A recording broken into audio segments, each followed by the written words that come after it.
అంతగా బోర్ కొట్టేశానా? మాట్లాడుకో అంటున్నావు, అంతగా విసిగిచ్చేసానా? వెళ్ళిపో అంటున్నావు. ఏం చేశాను నేను నిన్ను చెప్పు? పిచ్చిగా ప్రాణంగా ప్రేమించాను, నువ్వే కావాలి, నీ ప్రేమ కావాలి అని. ఇప్పుడు ఆ నువ్వే వెళ్ళిపో అంటూ చేతరించుకుంటున్నావు. Thanks about your fake love about me. నువ్వు నిజంగా ఒకరిని చాలా లోయల్గా ప్యూర్ ఇంటెన్షన్తో లవ్ చేసుంటే వాళ్ళ కోసమే నిజాయితీగా ఉండి కూడా నీ కోసం బ్రతకడం నువ్వు మానేసి, నిన్ను కన్న వాళ్ళ కోసం బతకడం మానేసి, వాళ్ళ కోసం నువ్వు ఉండి కూడా if they still choose to leave you, ఏడవాల్సింది నువ్వు కాదు, వాళ్ళు ఏడవాల్సింది, కేవలం వాళ్ళు. నీలాంటి ఒక డైమండ్ని మిస్ చేసుకున్నందుకు వాళ్ళు ఏడవాలి. ఫస్ట్ స్నేహం అంటారు, ఆ తర్వాత ప్రేమ అంటారు, ఆ తర్వాత నువ్వంటే ప్రాణం అంటారు. పిచ్చి వాళ్ళలాగా ఒకరంటే ఒకరం పడి చచ్చే అంత క్లోజ్ అవుతాం.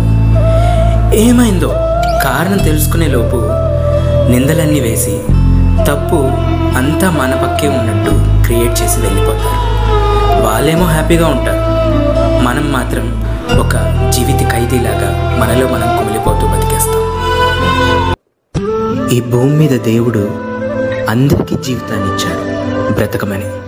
కానీ నాకేంటి, ఏది చేసినా ఏం చేసినా అన్నీ కష్టంగా మారి కన్నీళ్లుగా వస్తున్నాయి. ఏ చిన్న సంతోషాన్ని కూడా ఆనందించే లోపే కష్టంగా మార్చేసి నన్ను దుఃఖంలోకి నెట్టేస్తున్నాడు. మనసును గాయపరిచేటటువంటి మనుషుల మాటలు, మోసంతో కూడుకున్న ప్రేమలు, అన్యాయంతో కూడగట్టుకున్న పనులు అన్నీ నాకే, కేవలం నాకే. ప్రేమలో ఓడిపోవడం నాది ఒక జీవితమేనా అనేలా విసుగు పుట్టిస్తుంది.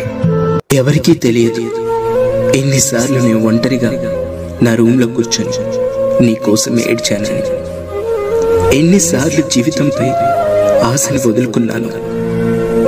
కొన్నిసార్లు ఎంతో ధైర్యంగా ఉండే నేను తలుపులు మూసేసి ఒంటరిగా నీ కోసం ఏడ్చాను. అది ఎవరికీ కనిపించదు. అందుకే ప్రేమ గుడ్డిది అంటారు.